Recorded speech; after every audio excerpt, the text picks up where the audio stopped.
O lar é a base da sociedade e a mulher estará sempre integrada ao lar. Mas o lar não se limita ao espaço de 4 paredes. O lar é também a escola, a fábrica, o escritório. O lar é principalmente o parlamento onde as leis que regulam a família e a sociedade humana são elaboradas.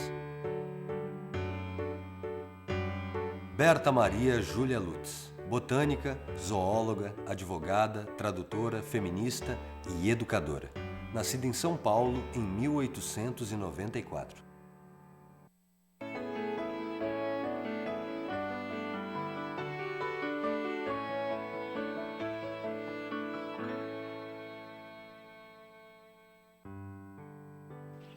Berta Lutz é considerada a pioneira do feminismo no Brasil. Uma vida dedicada à libertação da mulher e à consolidação das instituições democráticas brasileiras. A Berta personificou tudo que para nós representava a imagem de uma mulher atuante politicamente, de uma mulher que nunca se recusou a enfrentar nenhuma briga. Ela encarava qualquer desafio feito desde que ele redundasse em algum benefício para a mulher. E ela era uma cientista reconhecida no mundo inteiro e teve um papel muito importante em termos da luta por direitos das mulheres, especialmente o direito de voto. Mas não apenas o voto, ela estava preocupada com a questão do trabalho, com a questão dos direitos civis e com a questão da educação também. Então, realmente, ela estava preocupada com as questões, né, que poderiam levar as mulheres a ter uma autonomia maior. Eu acho que a Berta é isso, uma mulher polivalente, uma mulher firme, sabia o que queria, lutava pelos seus direitos, não se submetia, que isso é muito importante numa época como aquela, não é? E conquistou várias coisas para as mulheres, ela conquistou esse orgulho, né? A mulher inserida no mercado de trabalho, lutando pelos seus direitos e não se subjugando aos homens. Ela era uma narradora de história, uma contadora de história. Ela encantava. Se no mundo das ciências ela batalhava como uma guerreira por um espaço, porque era um espaço muito fechado, né? No mundo social, ela encantava as pessoas pela sua capacidade de ser uma grande contadora de história. Ela foi uma pessoa que deixou a sua marca não só no Brasil, como em todos os movimentos organizados de mulheres, no México, nos Estados Unidos, na Europa. Onde ela andava, ela marcava a posição. Na luta pelos direitos femininos, Berta Lutz percebe a importância estratégica da educação. Vê na instrução de ambos os sexos o caminho para a evolução dos indivíduos e o progresso da nação brasileira. A contribuição de Berta para a educação brasileira é que ela vai participar da Associação Brasileira de Educação, e a Associação Brasileira de Educação ela tem um projeto para a educação nacional. Ela tem um projeto para a escola pública e gratuita. Ela tem um projeto que entende a educação como um direito cívico e como um direito social. E a Berta está nessa luta. Este foi um dos lemas do movimento de Berta, educação secundária para todos, e trazer para a área da educação grupos de mulheres que até então estavam segregadas. Por exemplo, as mulheres indígenas. Ela tem um trabalho interessante feito com mulheres indígenas, mostrando a necessidade dessas mulheres terem acesso à escola. Os filhos de índios, os descendentes de índios já estavam tendo escolas primárias, escolas secundárias ao alcance deles, mas a mulher ainda estava longe disso. Berta tem uma advertência muito interessante aos educadores. Ela dizia: faça da educação um prazer. Ela dizia que a escola não era um lugar de depositar conhecimentos na cabeça da criança. De certa forma, ela aderia a uma frase de Montaigne que dizia: mais vale uma cabeça bem feita do que uma cabeça cheia. Então, ela dizia que a escola tinha que cuidar para tornar o momento em que a criança está na escola um momento prazeroso. um momento em que a escola pudesse saber utilizar a curiosidade da criança. Ela dizia que a escola é um espaço de organização de pensamentos, fazer com que a pessoa pudesse pensar o mundo, olhar para além da escola.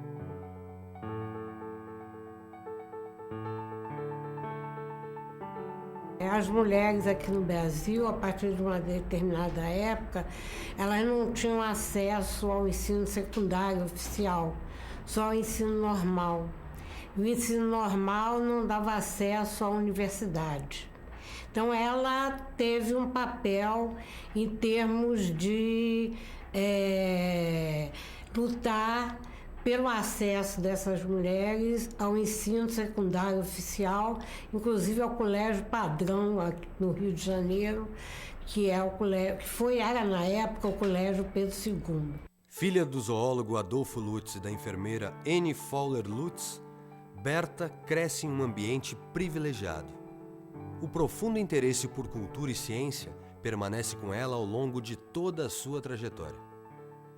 Berta Lutz, ela vem de uma família de educadores. Então, a mãe do Adolfo Lutz, o pai dela, a avó dela, tinha um colégio suíço brasileiro.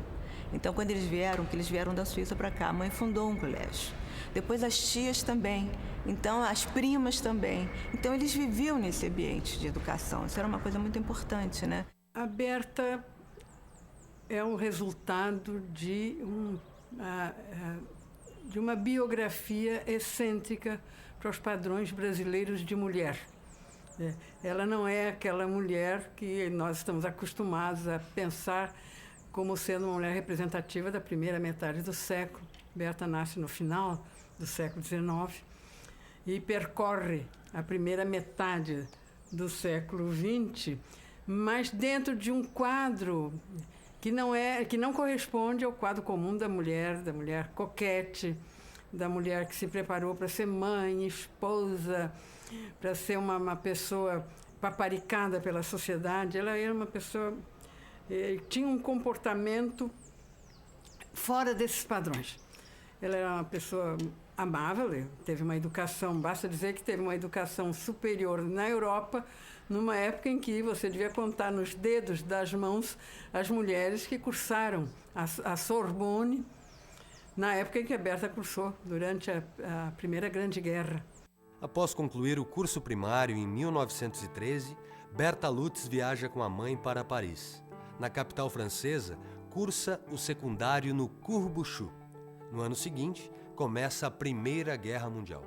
Para ela ingressar numa boa universidade em Paris, ela teria que fazer o que nós chamamos aqui de curso médio em Paris, porque para entrar, ao contrário de nós, que aqui nós fazemos o vestibular para entrar no ensino superior, as melhores universidades francesas, elas, para ingressar nela, você ingressa se tiver feito um baccalaureat.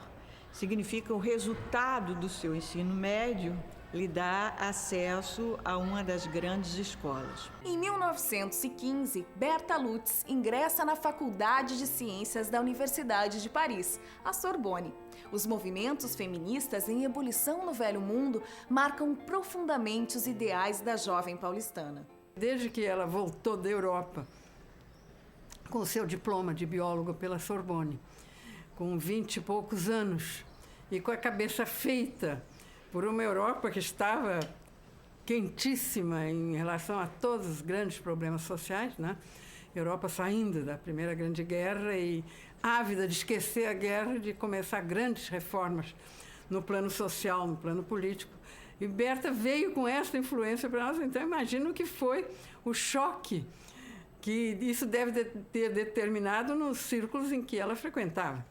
A grande preocupação inicial da Berta nessa época, nos anos 20, foi organizar um grupo solidário com ela nesta ideia de promover a mulher a um escalão um pouco mais alto do que aquele que ela estava habituada no Brasil. Essa foi a marca da Berta, foi liderar um movimento de mulheres que mal estava se esboçando e que toda a influência vinha da Europa.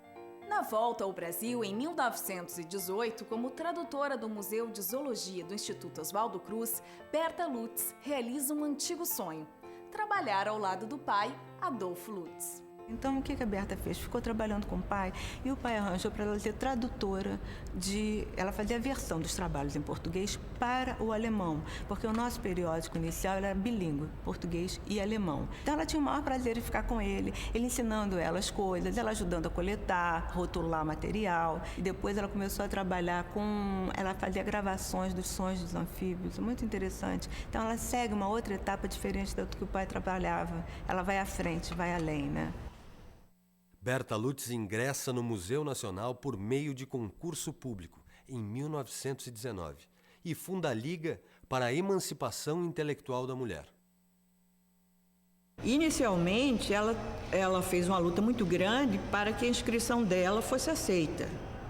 Ela teve que fazer uma batalha judicial porque não queriam aceitar que uma mulher participasse de um concurso público. Ela não teria problema nenhum de conseguir emprego onde ela quisesse. Ela fez questão de dar o exemplo do acesso pela via mais legítima do serviço público, que é o concurso. Ela percebe que ela abriu um caminho para as mulheres, para ela, mas também para as mulheres. Para a segunda mulher ter acesso ao serviço público. E teve que entrar na justiça, inclusive, para garantir esse direito. Porque se dizia que, como as mulheres não votavam, elas não podiam também ter acesso a cargo público. Ela concorreu com um grupo de homens e conseguiu uma aprovação. Ela tirou em segundo lugar, a banca julgou o trabalho dela em segundo lugar, mas a congregação tinha a liberdade de escolher entre os 3 primeiros classificados. E a congregação escolhe Berta Lutz para o cargo de secretária do Museu Nacional. Ela entrou no Museu Nacional, de início com uma função burocrática, funcionária, depois ela se tornou cientista do Museu Nacional. Como delegada do Museu Nacional, Berta participa do Congresso Nacional de Educação, em 1922. Na ocasião, consegue que meninas possam frequentar o Colégio Pedro II, instituição de ensino secundário que balizava o acesso à universidade no Rio de Janeiro. Para você ingressar no ensino superior era somente aqueles que cursassem o secundário que poderia ingressar no ensino superior. O núcleo das escolas privadas de ensino secundário, eles tinham que se submeter às regras do Colégio Pedro II. A escola privada ela não emitia o diploma. O colégio preparava para fazer os exames no Colégio Pedro II. E o que a Berta faz ela congrega um grupo de senhoras para abrir o ingresso da mulher no Colégio Pedro II. E isso ela consegue. Essa é uma das grandes vitórias, a abertura, o ingresso da mulher no Colégio Pedro II. Em 1922, é eleita vice-presidente da Sociedade Pan-Americana de Mulheres durante a realização da Conferência Interamericana de Mulheres nos Estados Unidos. No retorno ao Brasil, funda a Federação Brasileira pelo Progresso Feminino. Em seu estatuto, a entidade se propõe a promover a educação e os direitos políticos das mulheres. Ela percebe também que, tal como ocorria em países da Europa, era preciso que as mulheres se associassem, se organizassem para lutar pelos direitos de cidadania, os mais amplos possíveis, os direitos civis, os direitos políticos e os direitos sociais. Ela congrega as mulheres muito expressivas naquele momento. As primeiras mulheres engenheiras, as primeiras mulheres formadas na área de direito, esposas de políticos e vão fundar, então, a Federação Brasileira pelo Progresso Feminino. Então era uma mulher muito bem educada, com uma cultura enorme, uma cultura literária, uma cultura musical muito grande. Então o que acontecia? Era uma pessoa que podia muito bem representar o Brasil em todos esses momentos. Berta Lutz participa da fundação da Associação Brasileira de Educação em 1924, ao lado de grandes educadores como Anísio Teixeira, Fernando de Azevedo e Lourenço Filho. Ela participa desse núcleo de intelectuais que estão preocupados com a educação brasileira. A preocupação é basicamente em criar um sistema de ensino público, laico e com a educação do sexo. Quer dizer, não separação do sexo na escola, mas que homens e mulheres frequentem as mesmas escolas. O ensino superior no Brasil era exclusivamente profissional. A pesquisa não entrava nas faculdades, a pesquisa era feita nos institutos fora das universidades. E ela, junto com outros cientistas, queriam fazer a grande reforma do ensino superior no Brasil para introduzir um modelo de universidade, que ela queria que fosse um modelo de universidade tipo o norte-americano com campus, a ideia de campo universitário. E ela queria que a universidade desenvolvesse outras funções que não fosse só de ensino, como a função de pesquisa e de extensão. Em 1928, Berta Lutz ingressa na Faculdade de Direito do Rio de Janeiro e, ao concluir o curso, 5 anos depois, publica o estudo A Nacionalidade da Mulher Casada. Ela foi estudar direito porque ela queria entender a situação da mulher aqui para ter argumentações do ponto de vista jurídico na luta pelos direitos da mulher. Porque o direito civil não permitia que a mulher casada tivesse independência. Ela era dependente do marido. Ela não poderia, por exemplo, tirar passaporte sem autorização do marido. Ela não poderia exercer um exercício profissional sem autorização do marido. Então, ela tem, vamos dizer, essa luta pelos direitos políticos da mulher, ela tem a luta com relação à questão da mulher casada e a outra pelos direitos políticos da mulher em geral. A certidão de casamento era um corte na carreira profissional, na carreira de estudos, na carreira política de qualquer mulher. Porque o homem tinha o poder, por exemplo, de tirar a mulher do emprego. Se ele achasse que o emprego da mulher estava estorvando seus papéis domésticos, de mãe, de família, de chefe, de dona de casa, ele podia chegar no emprego e dizer, minha mulher não tá fora. E o empregador era obrigado a demiti-lo porque a voz do marido era dominante. Nessa época, no Rio Grande do Norte, Juvenal Lamartine, recém-eleito para o governo, consegue aprovar a inclusão da igualdade de direitos políticos para homens e mulheres na Constituição daquele estado. Ela conseguiu convencer alguns governadores de estado da importância de começar dando voto da mulher a partir de estados. O Rio Grande do Norte, por exemplo, por influência da Berta, com o Juvenal Lamartine, que era governador, apresentou um projeto que foi aprovado e a mulher teve voto no Rio Grande do Norte antes de ter voto no resto do Brasil.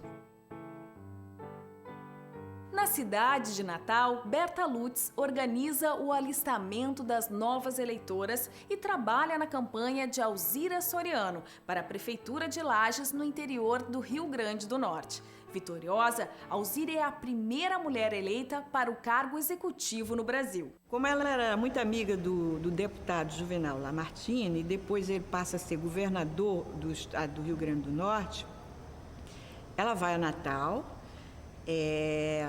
para, junto com o núcleo das líderes feministas de Natal, organizar a primeira eleição de uma mulher no executivo. Berta Lutz viaja aos Estados Unidos em 1932 com bolsa da Carnegie Corporation e Endowment for International Peace para estudar os museus norte-americanos. O trabalho dela sobre museus educativos, a função educativa dos museus é muito interessante. Ela fez uma viagem aos Estados Unidos, onde ela visitou vários museus, e quando ela foi em viagem oficial desse Museu Nacional, encarregada por Roquete Pinto de estudar os vários tipos de museus nos Estados Unidos. E quando ela volta, ela escreve um relatório que ela publica depois. O relatório das visitas de Berta Lutz às 58 instituições norte-americanas está organizado no livro A Função Educativa dos Museus, uma publicação do Museu Nacional. Porque o americano sempre deu muito valor, e as outras instituições europeias também, à parte educativa dos museus. E a Berta traz isso para o Museu Nacional. Em 1935, Berta Lutz concorre a deputada federal. É eleita para a suplência, mas assume o cargo no ano seguinte. Como parlamentar, cria a Comissão do Estatuto da Mulher para promover a regulamentação dos direitos femininos. Entretanto, com o advento do Estado Novo, a partir do golpe liderado por Getúlio Vargas em 1937, o Congresso é fechado e os novos direitos não chegam a ser regulamentados. Eu acho importante ressaltar também que, apesar dela ser, em que pese ela ser feminista, ela não estava preocupada apenas com a questão das mulheres, mas também com os homens, especialmente os trabalhadores. E a gente vai ver que ela fez parte da comissão do anteprojeto da Constituição de 1934, e ela vai introduzir aí uma série de medidas em termos do estado do bem-estar social, que garantir direitos não apenas às mulheres, como também aos trabalhadores homens. Deputada foi uma das coisas mais importantes, que ela sempre lutou pelo voto feminino, mesmo antes, pelos direitos das mulheres, e outra coisa, pela educação também, com a educação pelos grupos étnicos, os grupos indígenas. Ela participava dos congressos pan-americanos de educação feminina, então ela estava realmente à frente e contribuindo para que se mudasse a legislação. Então era uma coisa importante, ela era muito atuante nesse momento. Com a dissolução das atividades legislativas em 1937, Berta Lutz se dedica à chefia do setor de botânica do Museu Nacional. Adolfo Lutz morre e Berta assume a missão de organizar a obra do pai. Quando o pai falece em 1940, o laboratório dele continua fechado com todo o material dele aqui. Como estava muito desorganizado, a Berta então fica aqui, trabalhando com um assistente dela. Ela pede uma licença no Museu Nacional, de vez em quando ela ia lá, porque ela tinha uma sala lá. Ela já estava nesse momento trabalhando como herpetóloga. Por que acontece? A Berta, de tanto ajudar o pai nas pesquisas, trabalhando com ele, ela acaba se apaixonando por o último grupo com que ele trabalhou, que foram os sapos, os anfíbios.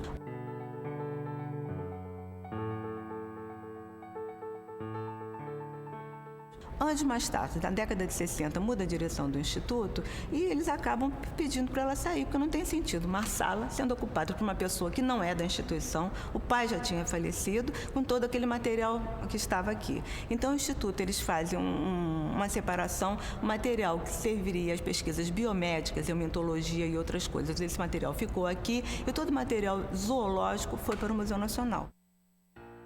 Em 1975, decretado Ano Internacional da Mulher pela Organização das Nações Unidas, Berta Lutz se despede da vida pública participando da Conferência Mundial da Mulher no México. Morre no dia 16 de setembro de 1976, no Rio de Janeiro, aos 82 anos.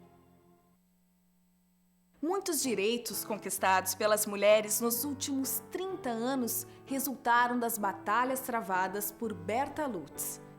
Muitas homenagens lhe são prestadas, entre elas o Diploma Mulher Cidadã Berta Lutz, instituído pelo Senado Federal para destacar brasileiras com atuação em defesa dos direitos femininos. Das ideias da Berta Lutz, né, da necessidade da mulher avançar e buscar o seu próprio espaço, nós estamos trilhando neste caminho. Acho que estamos resgatando cada vez de uma maneira mais consciente esta papel da mulher numa sociedade mais igualitária, onde o acesso à educação é um meio de ela chegar. E isso nós estamos chegando porque as mulheres agora ocupam os bancos escolares um número maior de espaço do que o homem. Eu acho que ela traçou uma trajetória que vem sendo cumprida pelas mulheres que têm assumido esta consciência, né? que ela tem que se apropriar da própria identidade. Ela teve bandeira da igualdade do salário, da igualdade no emprego, da igualdade em termos sociais, mas ela enfatizou muito a questão da educação como um elemento de ascensão social da mulher. Isso é fundamental e ainda hoje é uma bandeira extremamente válida.